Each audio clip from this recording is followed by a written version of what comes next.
رمضان رضا رمضان رضا رمضان رضا رمضان رضا رمضان رضا رمضان رضا رمضان رضا رمضان رضا الحمد لله رب العالمين والصلاة والسلام على سيد الأنبياء والمرسلين اللهم صل على محمد وعلى آل محمد وبارک وسلم صلاۃ وسلام علیک یا سیدی یا رسول اللہ۔ جہان رضا کے ساتھ آپ کا میزبان فقیر محمد قادری ایک بار پھر حاضر خدمت ہے۔ ٹرانسمیشن ہے رمضان رضا، اور آج انشاءاللہ 25ویں رمضان مبارک کی ٹرانسمیشن لے کر ہم حاضر خدمت ہوئے ہیں۔ آج کا پروگرام بھی انشاءاللہ بہت اہم ہونے والا ہے کہ آج کا جو موضوع ہے ناظرین کرام وہ ہے اہل بیت اطہار کا کردار کیسا ہونا چاہیے۔ بہت اہم ترین موضوع ہے، آخر تک آپ نے جڑے رہنا۔ اور اس موضوع پر گفتگو کرنے کے لیے بھی ہم نے ایک سید زادے کو ہی تکلیف دی ہے۔ سید ڈاکٹر نواز الہدیٰ شاہ صاحب دامت برکاتہم العالیہ تشریف لانے والے ہیں، اور اس حساس موضوع پر اور اہم موضوع پر انشاءاللہ گفتگو ہوگی۔ ابھی وقت ہے ہمارے سیگمنٹ کلام ربی کا، اور تلاوت قرآن مجید فرقان حمید کے لیے میں گزارش کر رہا ہوں حافظ احمد رضا قادری صاحب سے۔ رمضان رضا رمضان رضا رمضان رضا رمضان رضا۔ أعوذ بالله من الشيطان الرجيم. بسم الله الرحمن الرحيم. إنا أنزلناه في ليلة القدر وما أدراك ما ليلة القدر. ليلة القدر خير من 1000 شهر. تنزل الملائكة والروح فيها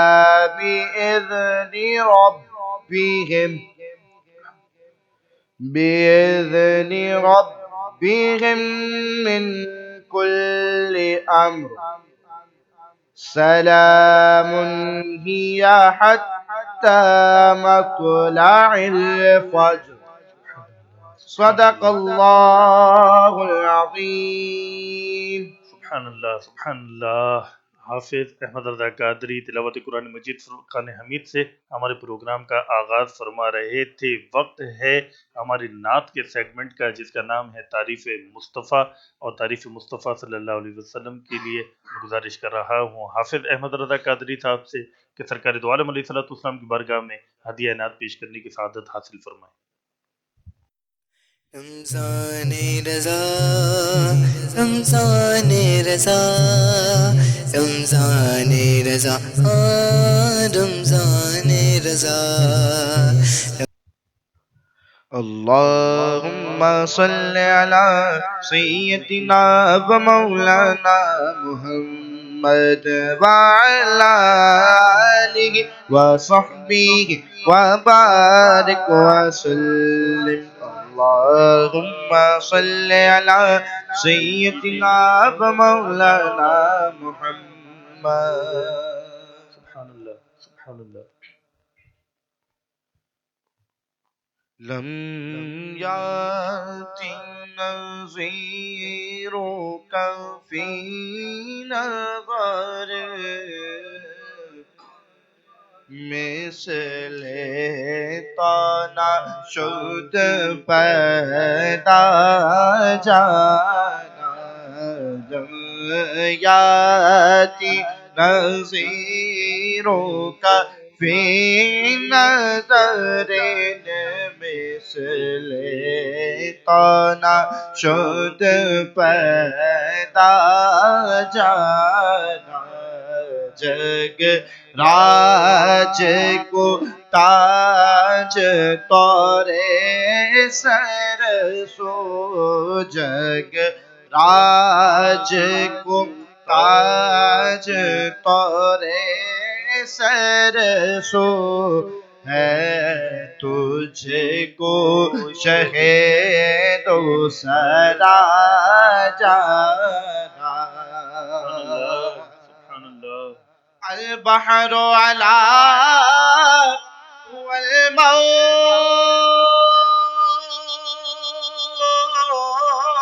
والموج طغى سبحان اللہ میں بے کس و طوفان ہوش ربا میں بے کس و طوفان ہوش ربا مجھدار میں ہوں بگڑی گوا مجھدار میں ہوں یا رسول اللہ مجھدار میں ہوں بگڑی گوا موری نیا پار لگا جانا رم یاتی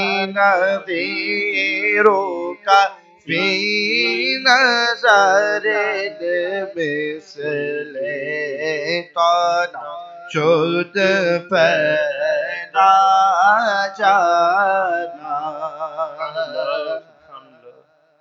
انا فی عطش وسخاء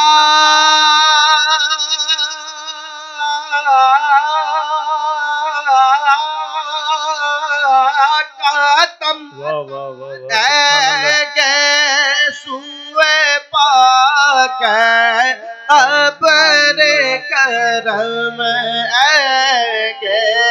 سوئے پاک ابر کرم برسے ہارے ریم جھم ریم جھم برسے ہارے ریم جھم ریم جھم برسن ہارے ریم جھم ریم جھم دو بوند ادھر بھی گرا جارم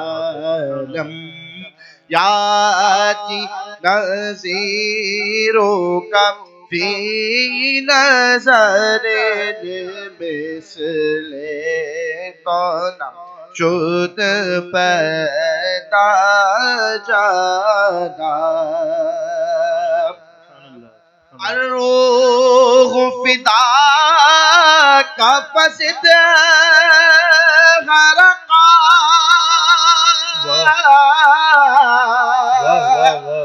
یک شعلہ دیگر برسد اشکا یک شعلہ دیگر برسد اشکا برا تن من دھن سب پھونک دیا برا تن من دھن سب پھونک دیا یہ جان بھی پیارے جلا جانا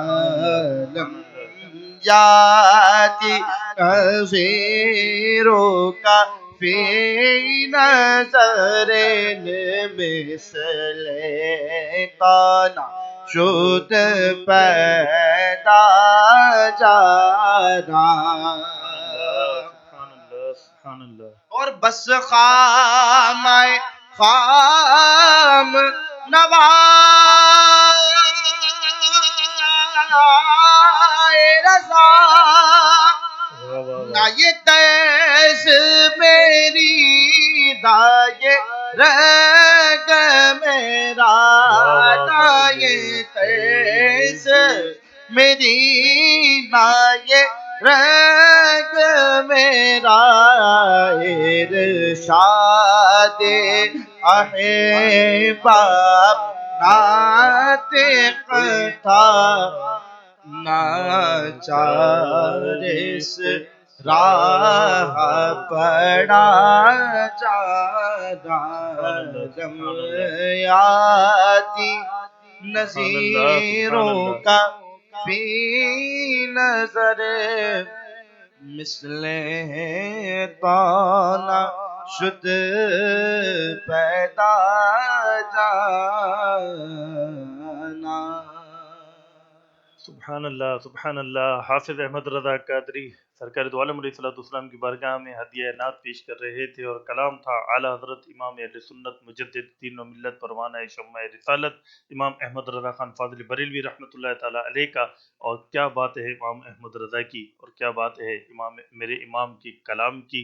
اعلیٰ حضرت رحمۃ اللہ تعالیٰ علیہ کا ہر کلام شاہکار ہے، پر یہ جو کلام ہے یہ ان شاہکاروں میں ایک عظیم ترین شاہکار ہے کہ اعلیٰ حضرت رحمۃ اللہ تعالیٰ علیہ نے اس کلام میں 4 زبانوں میں، ہر شعر میں، ہر مصرے میں 4 زبانیں آپ نے استعمال فرمائی، اور پورا کلام 4 زبانوں پر مشتمل ہے. اور جہاں تک اس فقیر کی معلومات ہیں، غالباً اردو زبان میں تو اس کی مثال ممکن ہی نہیں ہے. شاید دنیا شاعری میں ایسے کلام کی مثال ملنا بہت مشکل ہو کہ جس میں 4 زبانیں ایک ساتھ استعمال کی گئی ہوں. کیا بات ہے امام اہل سنت رحمۃ اللہ تعالیٰ علیہ کی. اللہ رب العزت ان کے مزار اقدس پر کروڑوں رحمتیں نازل فرمائے اور تا دم مرگ ہمیں مسلک امام احمد رضا پر قائم و دائم رکھے. ناظرین کرام، وقت ہے وظائف کی دنیا کا، اور وظائف کی دنیا میں ہمارے ساتھ تشریف فرما ہوتے ہیں قاری عبدالحمید چشتی صاحب. ان سے گزارش کروں گا کہ آج کا وظیفہ بتائیں.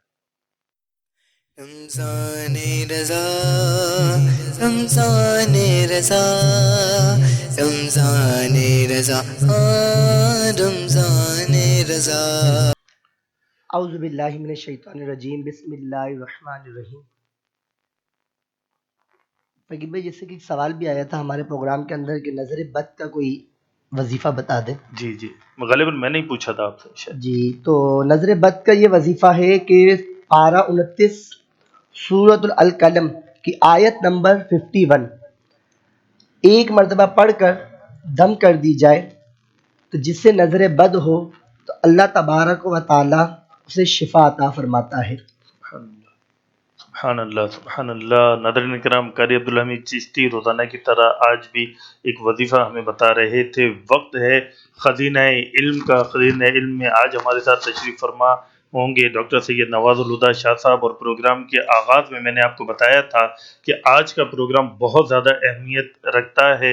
اس کی وجہ یہ کہ آج کا جو ٹاپک ہے وہ ہے اہل بیت اطہار کا کردار کیا ہونا چاہیے.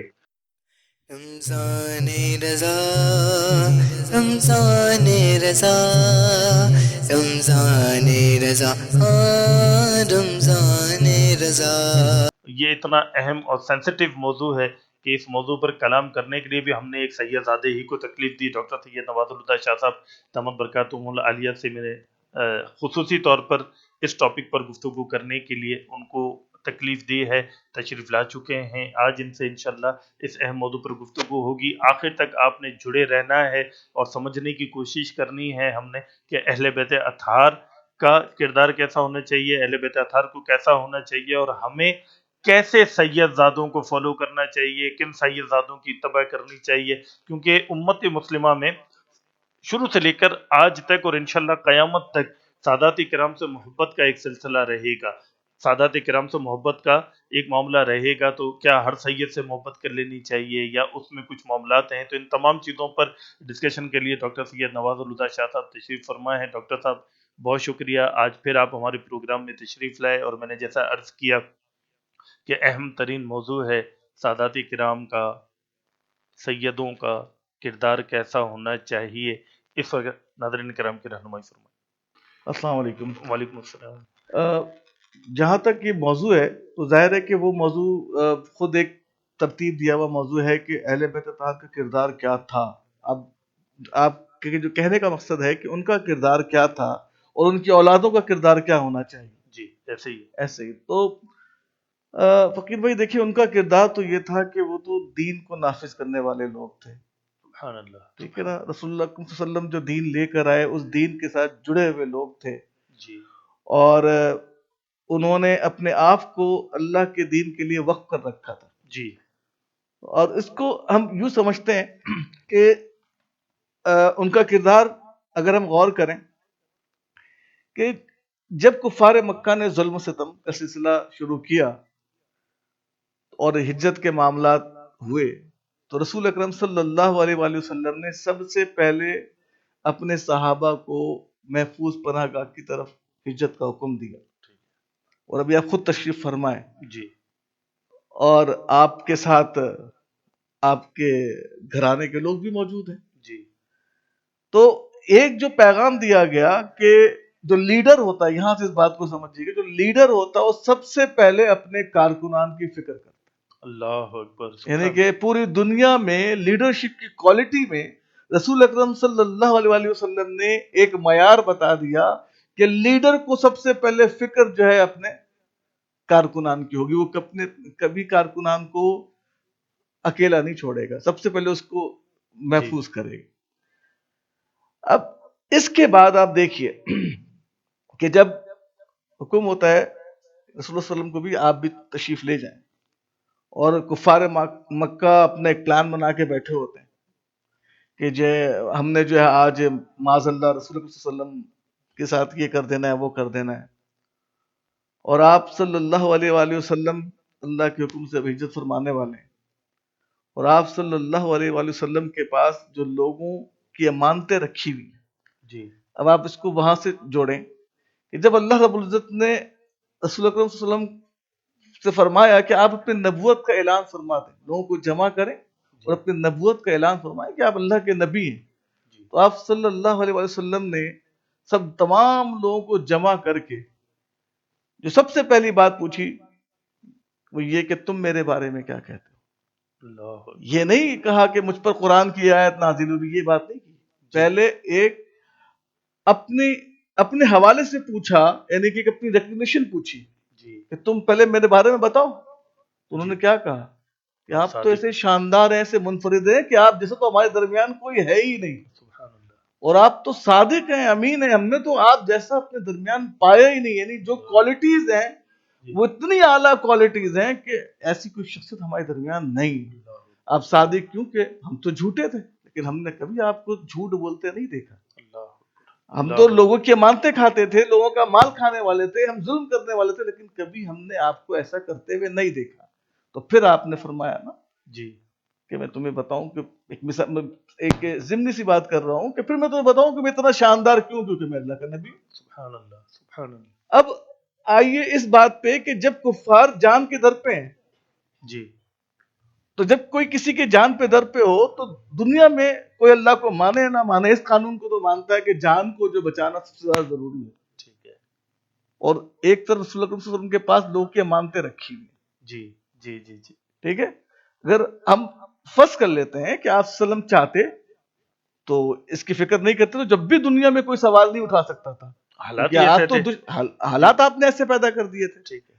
لیکن آپ نے جس بنیاد پر اسلام کو کھڑا کیا تھا, جو فائنل کتاب آ گئی تھی کہ پوری کائنات کے لیے ایک نظام, مکمل نظام آنے والا تھا, جی جی جی جس پہ آپ نے کھڑا کیا تھا, تو اس کو کیسے بھول جاتے ہیں. اللہ اکبر. تو آپ نے انہی سخت ترین معاملہ تھا, سب سے زیادہ حساس موقع کہ جس میں دشمن ہر طرف سے گھیرے ہوئے ہے اور وہ نقصان پہنچا سکتا ہے, تو آپ نے ان امانت کی جو ذمہ داری ہے کسی اور کو نہیں سونپی, جی حضرت علی کو سونپی, جس کی خود تربیت فرمائی. واہ واہ واہ سبحان اللہ. یعنی کہ اہل بیت کا کردار دیکھیں آپ کی, جن کی خود تربیت فرمائی کہ علی تم سو جاؤ اور صبح ان کی امانتیں لوٹا کر واپس آ جانا. جی کتنا خطرہ.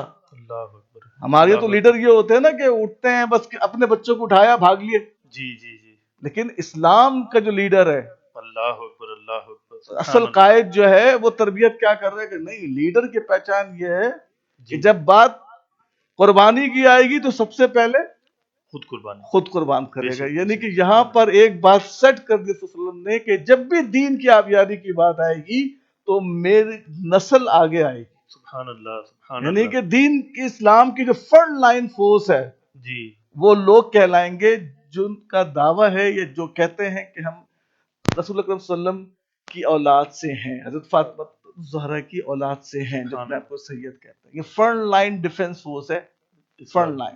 بے شک بے شک. سبحان اب اللہ دیکھیں سبحان اللہ. حضرت علی کی ایک مثال ہو گئی. اب اہل بیت کا ایک ہی کردار ہے, اب دوسرا کردار بھی دیکھیں. اصل میں یہ موضوع میں ایک ریسٹرکٹ رکھ رہا ہوں, اس کی وجہ کہ بہت سارے لوگ ایک دو شخصیت کے حوالے سے ایک نئی باتیں اختراع کرتے ہیں, اس لیے میں یہاں محدود رکھ رہا ہوں. جی اب صبر کیسا دیکھیں آپ کہ ایک شخص جو ہے وہ ایسی کلمات ادا کرتا ہے جو اسلام کے شایع نشان نہیں, وہ یہودی ہے, اور حضرت علی کرم اللہ وجہ الکریم اس بابت اس کے اوپر حملہ ور ہوتے ہیں جی اور اسے گرا دیتے ہیں جی کہ آپ اسے مارنے والے ہوتے ہیں کہ وہ ایک بدتمیزی کر بیٹھتا ہے, تو آپ کیا کرتے ہیں کہ آپ چھوڑ دیتے ہیں, تھوک پھینک دیتا ہے شاید وہ چہرے پہ. میں احتیاطاً, جی تو آپ اسے چھوڑ دیتے ہیں. آپ سوچیں, تصور کریں کہ یہ جو عمل ہے, جو شخص دلیر ہو, جرت والا ہو, اس کے ساتھ یہ عمل کیا جائے تو اس کی برداشت. اللہ اکبر. وہ تو اور لیکن غصے آپ کیا کرتے ہیں, یعنی کہ دین اہل بیت کے اندر کیا ہے وہ دیکھیں, صرف دین ہے. اللہ اس بات کو سمجھتے کہ آپ چھوڑ اللہ. اتنے سخت عمل پر چھوڑ دیتے ہیں کہ اگر میں نے اب اسے قتل کیا تو مجھ پر الزام عائد کیا جائے کہ میں نے شاید اپنے انتقام کے لیے اسے قتل کیا, اپنے نفس کے لیے. اپنے نفس کے لیے کیا. تو انہوں نے اپنے اوپر کس کو غالب رکھا؟ دین کو غالب رکھا, اپنے نفس کو غالب واہ. نہیں رکھا. سبحان اللہ سبحان اللہ. اب آپ آئیے اس کے بعد سیدنا حضرت امام حسن پر اللہ اکبر. اللہ کیا معاملات تھے, افراتفری تھی, انتشار کی کیفیت تھی. اللہ اکبر. ٹھیک ہے, اللہ اکبر. لوگوں نے کہا کہ آپ خلیفہ بن جائیں, مسلمانوں کی رہنمائی فرمائیں. آپ نے خلافت طلب نہیں کی تھی, جی اور اس سے پہلے بھی آ جائیں, جی اس سے پہلے بھی آ جائیں کہ جب سیدنا حضرت ابوبکر صدیق رضی اللہ عنہ کو لوگوں نے بطور خلیفہ مسند پہ بیٹھایا تو انہوں نے دین کے معاملات کو دیکھنے کے لیے, سر دین ایک آئین قانون کا نام ہے, تو جو آئین و قانون کی تشریح کون کرے گا؟ جی جو جج ہوگا. تو چیف جسٹس کس کو بنایا؟ صحیح. حضرت علی کو. اہل بیت کو انہوں نے ثابت کیا کہ اہل بیت کی ذمہ داریاں سب سے زیادہ ہیں دین کے نفاذ میں. سبحان اللہ سبحان تو اللہ. چیف جسٹس سیدھا حضرت عمر آئے. جی چیف جسٹس کون؟ جی حضرت حضرت علی کرم اللہ وجہ حضرت الکریم. علی رضی حضرت عثمان آئے. چیف جسٹس کون؟ جی نہیں کہ دین کی ذمہ داری کو سمجھے, کہ جو حضرات اس بات کو سمجھیں کہ جو اپنے آپ کو سید کہتے ہیں, دین سے ان کا رشتہ, ان کا تعلق کیا ہونا چاہیے, اس بات پر وہ غور و فکر کریں. صرف نام کے ساتھ سید لکھ دینے سے آپ کا جو مقام اعلی و عرفہ نہیں ہو جائے گا, جب تک کہ آپ کا عمل اور کردار اس جانب نہ ہو جس جانب اہل بیت اطہار نے عمل کر کے دکھایا. جی امام حسن نے کیا کیا؟ کوئی طلب نہیں کی نا, کہا نہیں, ہمیں مسلمانوں کی جان اور مال و آبرو زیادہ عزیز ہے. جی تو آپ نے معاملات کو سہل طریقے سے حل فرمایا. انجام دیا. بالکل. ٹھیک ہے, اب آئیے پھر معاملہ ہو جاتا ہے کہ ایک ایسا شخص کھڑا ہو جاتا ہے جو دین میں امینڈمنٹ کر رہا ہوتا ہے, ٹھیک. اپنی تعویلیں لے کر آ رہا ہے. جی یعنی اب آپ جو لاسٹ پچھلی جو ہماری گفتگو ہوتی ہے اب اس پر آپ غور کریں جی کہ شیطان نے کیا اپنی من تک جھاڑی تھی نا. جی جی اب ایک ایسا ہی شخص کھڑا ہو جاتا ہے اللہ جو اسلامی ریاست کا دعوے دار ہے. اس چیز کو تصور کریں آپ, جی جو اسلامی ریاست کا دعوے دار ہے کہ میں خلیفہ ہوں, جی اور وہ آئین اسلام سے متصادم حرکتیں کرتا ہے, جی تو وہاں بھی اس کو چیلنج کرنے والا کون؟ یہ نہیں کہ آپ امام علی مقام رضی اللہ عنہ نے کوئی الگ سے ریاست بنا لی, نہیں, آپ نے کہا کہ جس ریاست کی بنیاد رکھی گئی تھی جی اس ریاست پر ظالم و غاصب کا قبضہ نہیں ہونا چاہیے. سبحان اللہ سبحان اللہ. ٹھیک ہے, کیا بات ہے کیا بات ہے. اور آپ جس طریقے سے آپ نے قربانی دی, پیش کی, نہیں آپ نے تلوار نہیں اٹھائی تھی, جی آپ نے ظالم کو للکارا تھا کہ تم غلط کر رہے ہو, جی تم اس منصب کے اہل نہیں ہو, ٹھیک ہے اپنے آپ کو تھوڑی پیش کیا تھا. ٹھیک ہے. حضرت علی کرم اللہ وجہ کریم نے کبھی اپنے آپ کو پیش کیا تھا ابو بکر کے مقابلے میں، حضرت عمر کے مقابلے میں، حضرت عثمان کے مقابلے میں؟ اور جب آپ بھی خلیفہ منتخب ہوئے تو لوگوں کے پریشرائز کرنے پر ہوئے. بالکل کہتے ہیں 3 دن تک تو کوئی مسلمان خلیفہ ہی نہیں رہا شہادت عثمان خلیفہ ہونے کے بعد. جی. تو سید کبھی ریاست کے حاکمیت کا طالب رہا ہی نہیں. اللہ اکبر اللہ اکبر اللہ اکبر. کیوں؟ کہ اس کی اصل ذمہ داری جو ہے وہ دین کے حوالے سے نظم و نسق کو دیکھنا ہے. وہ بنیادی طور پر ایک اسکروٹنی کرنے کا کام ہوتا ہے، کیونکہ اسے سب سے زیادہ دین سیکھنا ہے. جی. اور اس لیے سیکھنا ہے کہ وہ جس خاندان میں پیدا ہوا ہے وہ اس خاندان کو اللہ نے دی ہی علم کی بنیاد پر. بے شک بے شک. تو وہ اپنی ذمہ داری ادا کرے. جی. لیکن آپ وہ سید بن جائیں اور لوگوں سے جو ہے وہ دین کے نفاذ کے بجائے وہ کہیں کہ بس آپ ہمارے احترام کریں، عزت کریں. تو عزت کا سلسلہ تو جو ہمیں نظر آتا ہے کہ عزت تو اس کی ہوگی جو رسول اللہ کی عزت کرنے والا ہو. سبحان اللہ سبحان اللہ. اور رسول اللہ کی عزت کی سب سے آسان ترین پہچان یہی ہے کہ جو دین کے نفاذ کے لیے ایک فرنٹ لائن پوسٹ کے طور پر سامنے کھڑا رہے. سبحان اللہ سبحان اللہ سبحان اللہ. تو یہ ہے وہ کردار جو اہل بیت اطہار نے ثابت کیا تھا، اور جو اب سید کہلانے والے ہیں ان کا جو ظلم کے خلاف ہمیشہ فرنٹ لائن کے طور پہ سامنے آئے، دین کے نفاذ کے لیے ہر لمحے اپنے آپ کو پیش کریں، اور جہاں پر دین کے اندر کوئی غلو لے کر آئے، کوئی اس کے اندر اپنی منطق لے کر آئے، اس کے خلاف ڈٹ کے کھڑے ہو جائیں. سبحان اللہ سبحان اللہ. تو یہ ہے وہ کردار جس کو ہم سیدوں کو اپنانا چاہیے. جی. اور صرف یہ نہیں کہ ہم سید گھرانے میں پیدا ہو گئے تو اب ہم بڑے معتبر ہو گئے. وہ تو ظاہر ہے یہ لوگوں کی محبت ہے فقیر بھائی، وہ اپنے نبی کریم صلی اللہ علیہ وسلم کی محبت میں جی. ان کی آل سے محبت کرتے ہیں. یہ جی. سید کا فخر نہیں ہے، ایسے ہی. یہ شکر ہے. بالکل ایسے. فخر تو صرف اللہ رب اس کی ذات کو حاصل ہے. بے شک بے شک بے شک. ٹھیک ہے نا؟ غرور و تکبر تو صرف اللہ کو ہے، بے شک. ایسے ہی. یہ سب کچھ اس کا ہے. جی. تو ہم سیدوں کو تو فخر کے بجائے صرف اور صرف اللہ رب کا احسان ماننا چاہیے، شکر ادا کرنا چاہیے کہ اس نے اس ایمان میں پیدا کیا، اور اس نسبت سے ہم پر ذمہ داری ہے کہ ہم دین کے نفاذ کے حوالے سے جو ہے ایک مجاہدانہ کردار ادا کریں. یہی ڈاکٹر صاحب پھر یہ پیرامیٹر بھی ہمیں مل گیا نا کہ جیسا میں نے شروع میں عرض کیا تھا کہ امت مسلمہ میں الحمدللہ شروع سے لے کر آج تک سادات کرام کی محبت کا ایک جذبہ موجود ہے. ہر مسلمان سادات کرام کا نسبت کی وجہ سے، حضور کی نسبت کی وجہ سے احترام کرتے ہیں، محبت کرتے ہیں. لیکن اب یہ پیرامیٹر بھی ہمیں مل گیا کہ ہمیں سادات کرام میں یہ دیکھنا ہے کہ کیا وہ رسول اللہ صلی اللہ علیہ وسلم کے نقش قدم پر ہیں یا نہیں، حضور کے بالکل ہے نا، نبی پاک علیہ السلام کے طریقے پر عمل کرتے ہیں یا نہیں کرتے، اپنے آباء و اجداد کے طریقے پر عمل کرتے ہیں یا نہیں کرتے، ان کا اٹھنا بیٹھنا کھانا پینا شریعت مطہرہ کے مطابق ہے یا نہیں، کیا وہ دین کے نفاذ کے لیے کوششیں کرتے ہیں یا نہیں کرتے. سب سے آسان پہچان، سب سے آسان پہچان. تو اس پیرامیٹر پر آپ کو جانچنا ہوگا. اور کیونکہ حضرت آج نا ہم یہ بھی دیکھ رہے ہیں کہ سید کے نام پر اور سادات کی محبت کا فائدہ اٹھا کر جو بولی بالی ہماری عوام ہے، ان کی جو سادات کرام سے محبت ہے، اس کا فائدہ اٹھا کر بہت نئے نئے فتنے بھی جنم لے رہے ہیں. لوگ اس کا غلط فائدہ بھی اٹھا رہے ہیں. صدیوں سے یہ سلسلہ جاری ہے. جی فرمائیے. یہ پورا معاملہ ہی شروع ہوا ہے جب ملوکیت حاوی ہوئی. ٹھیک ہے. اور انہوں نے یہ ایک الگ گفتگو ہے، جب کبھی آپ نے موقع دیا ہے اسلام اسٹیٹ کے حوالے سے گفتگو کرنے کا تو انشاءاللہ اس میں ایک تفصیل کے ساتھ ڈسکس کیا جائے گا کہ کس طریقے سے جو ایک اسٹیبلشمنٹ کریٹ کی گئی. اسٹیبلشمنٹ آج کی نہیں ہے جو ہم کامنلی سن رہے ہوتے. اسٹیبلشمنٹ بیسیکلی ایک مائنڈ سیٹ ہے جس کا کام جو ہے کسی نہ کسی طریقے سے عوام کے اوپر اپنی حکومت کو قائم و دائم رکھنا ہے. اور وہ ایک نہیں ہوتے، اس میں وہ سارے فیکٹرز ہوتے ہیں جو عوام پر کسی نہ کسی حوالے سے انفلوئنس کرتے ہیں. تو سیدوں کا ایک انفلوئنس یوں تھا کہ وہ رسول اکرم صلی اللہ علیہ وسلم کے خاندان سے ہونے کی وجہ سے لوگ ان کو عزت و احترام دیتے تھے. پھر ان میں اولیاء اکرام بھی پیدا ہوئے. تو اب اس نسبت سے تھوڑا ان کا یعنی کہ ریچ ان کی ریچ بڑھ گئی. تو پھر ملوکیت نے اس ریچ کو اپنے مقصد کے لیے استعمال کیا کہ وہ لوگ جو اپنے یعنی کہ آقا کے لائے ہوئے دین سے ڈیویٹ کر گئے تھے وہ ان کا حصہ بنے. اپنی شکل و صورت تو بتائی کہ آقا کے نسل کے ہیں، لیکن کام انہوں نے جو کیے وہ تھے جس سے شیطان راضی ہو. انہوں نے ظلم کا ساتھ دیا.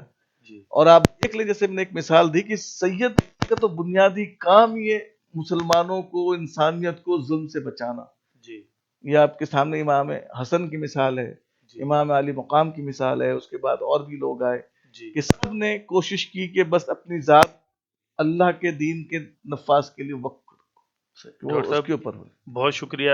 ایک بار پھر ہم آپ کو تکلیف دیں گے اور میں امید کرتا ہوں کہ آپ ہمارے پروگرام میں ایک بار پھر تشریف لائیں گے. بہت شکریہ. سیر حاصل گفتگو رہی. ناظرین کرام، آپ نے دیکھا آج کا پروگرام ڈاکٹر صاحب کے گفتگو کا سلسلہ رہا اور سادات کرام پر بہت مختصر لیکن جامع گفتگو رہی. اپنے میزبان فقیر محمد قادری کو آج اجازت دیجیے. کل انشاءاللہ اسی وقت اسی چینل پر آپ سے پھر ملاقات ہوگی. السلام علیکم ورحمۃ اللہ وبرکاتہ.